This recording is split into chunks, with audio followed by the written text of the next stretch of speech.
till they live the same type of life as me. The judge gave me life and they sent me for the life of me. That never fall for death and life, the type of stuff they like to see. Two choices, fight or flee. I refuse to die a chump. I've never been a mark, but damn, it's scary when that guy a chump. I've seen Jews try to get punched or some sexually brutalized. Knew a dude who lost his life and he was only doing fine. Year-long racial fights, but homie, all you do is ride. Lonely days and nights up in a hole causing suicide. From the moment you arrive, you see the Mexican mafia. AB, skinheads with big giant swastikas. Pro-black philosophers, the BGF, the Kumi. And Muslims who are murky from the nation to the Sunni. That MS was loony, quick to ride up on their Bible. Even Christians went to church, hide knives up in their Bible. Political and tribal, the Crips and Damus. The Long Beach, the Hubs and the Dubs and the Grooves. The IE, the Bakersfield, the Dago Pie Rules. The whistles quick to roll, the gangsters don't move. Whatever click you choose, you better say what's cracking, YouTube. It's your boy 16 to life, and I'm back like I'm on a parole violation. Yard down. Now, for those of y'all that's new to my page, in 1994, I got arrested. I was eventually sentenced to 16 years plus life, and I served 24 years straight in the California prison system. During those times, I accumulated some good stories. I'm going to share one with y'all today.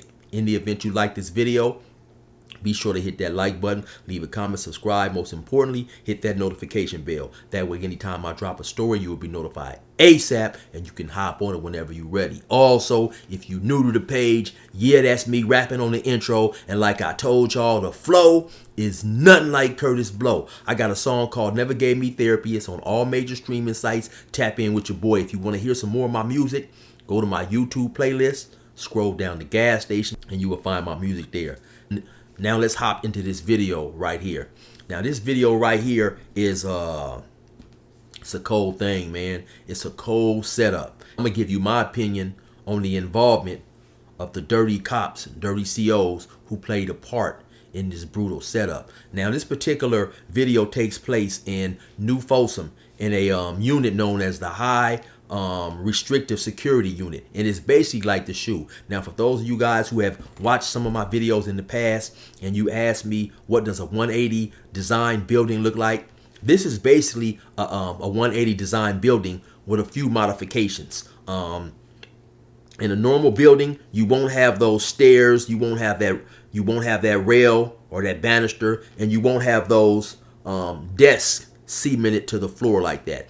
Normally, you'll just have a regular surface, and you'll have several metal tables with 4 seats connected to them in the day room, so the convicts can play chess, checkers, right, or what have you, and things of that nature, right.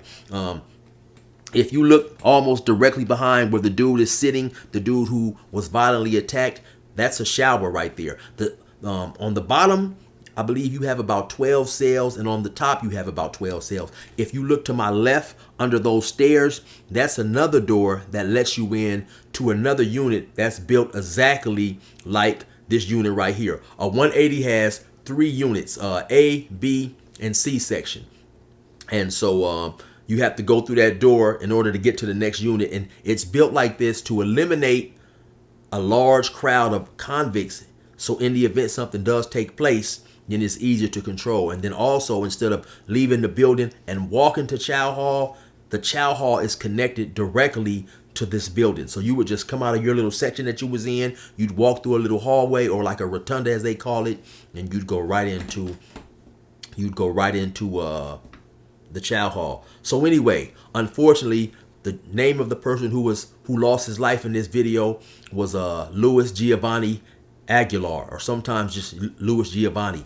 To my understanding, and I'm getting my information from an investigation that was done by a news channel, and I'll leave a link to that just in case anybody is curious for watching the link and watching the video itself. I'm not going to go into the particulars or the politics of why, he unfortunately lost his life, or why I think he unfortunately lost his life. What I'm going to talk about is due to my 24 years experience doing time in the California Department of Corrections. What I'm going to talk about is what I believe is my what I'm going to talk about is what I believe is the, without a doubt, 100% involvement of some of those guards who allowed this situation to happen, right? And so, like I said, the dude Louis Giovanni, from what I've seen on the investigation, he was 29 years old. This was his second time in prison, and he was only serving on this case 4 years for he had took a car from his uncle without permission and then also fled from the police. And so this is why he had been arrested. I don't know why he was put in the housing restrictive unit here at New Folsom, but it is alleged that several days before this attack, he attacked an officer. Also, like I said, he was doing 4 years and he hadn't even been in prison a year prior to this attack. And so, yeah, it's a cold situation. You don't have to be doing a whole bunch of time to lose your life in prison. Prison is definitely a dangerous place.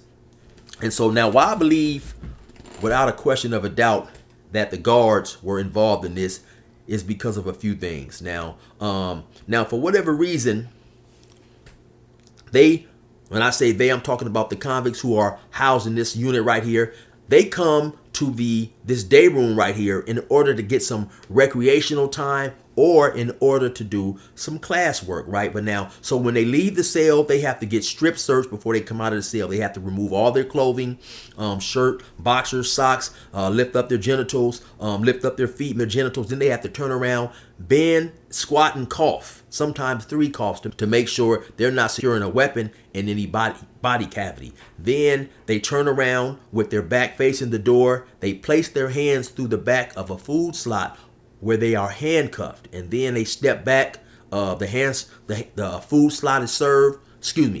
They step back, then the food slot is closed, and then they come out. When they come out, they get wand down with a metal detector.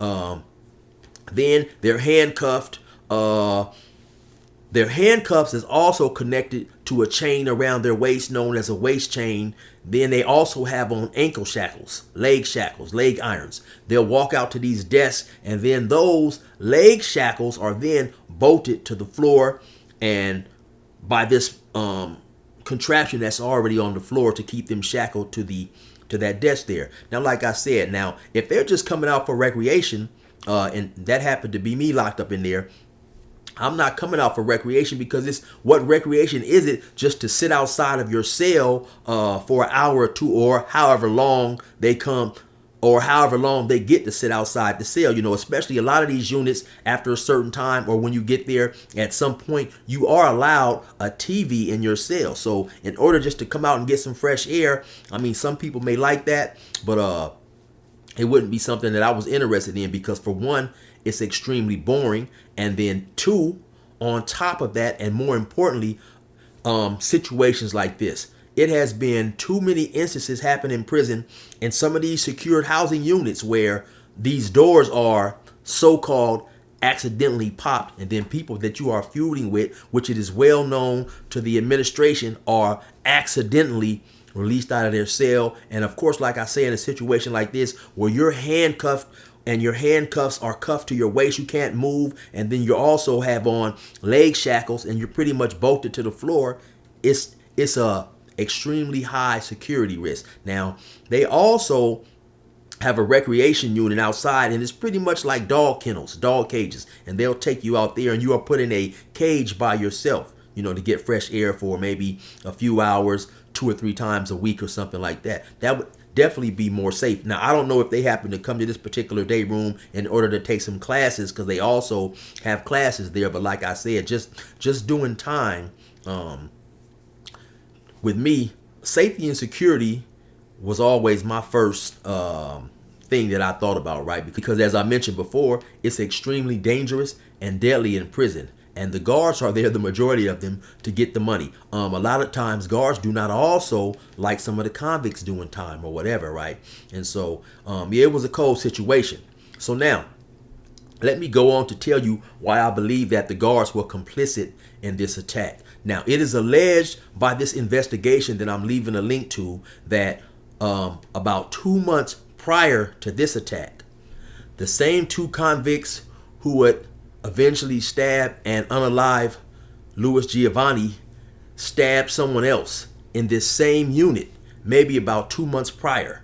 That person, he lived. So, as another safety precautionary measure, what was added was it was a black box that was placed around the keyhole of the leg shackles that kept a person shackled to the desk. And so with that keyhole, it would be harder for a person to use a foreign object, sometimes a small piece of metal, paper clip, or a small piece of metal that sometimes could be found in asthma pumps, to dislodge the mechanism that locked the black box. And so a way to definitely prevent convicts from doing that was to double lock that black box that was placed over the keyhole of the leg shackles, right? And so that also wasn't done. But like I said, these two individuals had stabbed somebody previously, these same two individuals. So it seems like it's quite a coincidence that you have the same two people out continually stabbing people. Let's get into this video right here. So now you see they're all three out there. They're sitting there chilling. Now you see the one in the middle. He's working on his leg shackles. So now he's finally free. So now as he's running upstairs, now they run upstairs. One dude goes to a cell. He bends down. Obviously somebody is sliding him some knives. He runs, he bends down. Obviously somebody has slid him some knives. He comes down, he gives the other dude one. They run over there to the guy that's still sitting in the chair, and they start, stabbing this dude. Now, according to this report, he was allegedly stabbed 55 times. Now, at some point in time, when those two guys run up the stairs to retrieve the weapons, you can see Giovanni, or Louis Giovanni Aguilar. He glances, he bends over and he looks up, because if I'm sitting there with those two dudes, and like I say, I am handcuffed to the chair, bolted to the floor pretty much. When those two dudes get up and start, and I see that they freed themselves, it's going to send off a red flag, most definitely, And then so you see Giovanni trying to lean back and peer and look up and see what's going on.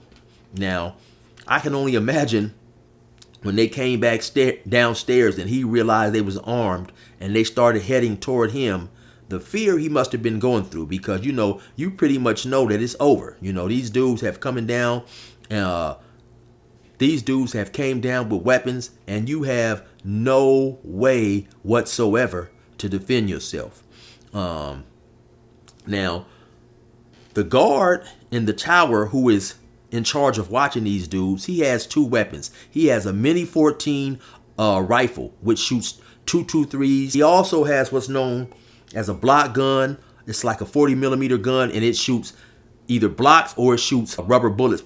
It's policy of the California Department of Corrections that they are allowed to shoot an inmate with the Mini 14 rifle to prevent loss of life or great bodily injury. The dude who remained handcuffed to the chair, he was stabbed over 55 times. Now, during the course of this video, you may see some brown looking or black looking objects come into the video. That is the control booth guy using that 40 millimeter gun to shoot these foam rubber bullets. I think you can see one right there on the floor. But he never once used the Mini 14, which he was authorized to do, and which he should have done. If anybody keeps pace and keeps track with a lot of these California prison stories, you may have heard of the Corcoran fights, when they was going out there shooting dudes for no more than a mere fist fight. You had two dudes fighting. One dude picked another dude up and went to body slam him, and according to the police officer, he felt the guy being picked up and body slammed was a great danger to his life, and that was why he chose to shoot and take the life of a dude with a Mini 14 assault rifle. And all those shootings were ruled justifiable shootings because they claimed that the officer in the gun tower was only and merely following the directives of the California Department of Correction. Once again, like I said, I'm going to leave the link in so you guys can follow the whole entire story if you choose. Imagine the fear that this dude must have felt, when he realized he was going to be attacked, and then as he was being attacked, being constantly and consistently stabbed over and over. Once again, 55 times, sitting there, with nothing else to do accept the punishment that he was being dealt out. The two dudes who did the stabbing, to my understanding, if I believe my memory serves me correct, both of them were not initially received into the prison with life sentences. I believe one of them later on stabbed somebody and he got some additional time. But if my memory serves me correct, one other one was only doing maybe 6 years, somewhere around there. But after these stabbings, one of the guys received 102 years and another dude received 34 years to life. They all were relatively young. And the other guy who was in the cell who passed them the knives had not yet had his case adjudicated. So I don't quite know what he ended up with. And of course, like I mentioned earlier, they say the dude who was still handcuffed in the chair had assaulted staff several days prior to this assault.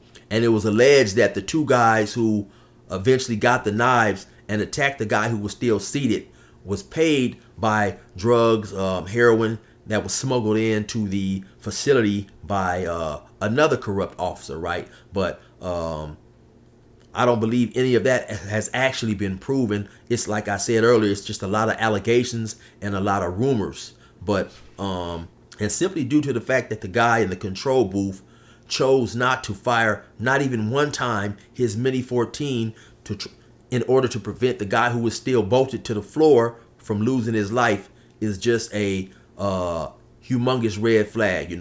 Without a question of a doubt, in my mind, the cops had some involvement. You can see this guy right here still encouraging his homie to continue hitting this guy with the weapon. And like I said, they are authorized and legally within their rights as a correctional officer. When they see somebody using force that could be deadly or life-threatening force, they are authorized and supposed to fire the Mini 14, right? And so they never did this. And then also, like I said, the lock that goes over the leg shackles, the black box, it was not double locked. It was not double locked. These two individuals had attacked somebody else maybe about 2 months before Giovanni was attacked. And so it's just so many things that points to cooperation by the guards. Anybody who's done any bit of considerable amount of time and knows a little bit, even just a little bit, about the policies of the California Department of Correction knows without a shadow of a doubt that the guards were complicit in this attack, right? But anyway, once again, like I said, I'm gonna leave you guys a link, and if you're interested, you can see the link. The link will be in the description of this story, and you can hear the full entire story of the investigation into the loss of life of Louis Giovanni. And once again, I just want to reiterate, once again, Giovanni only had 4 years.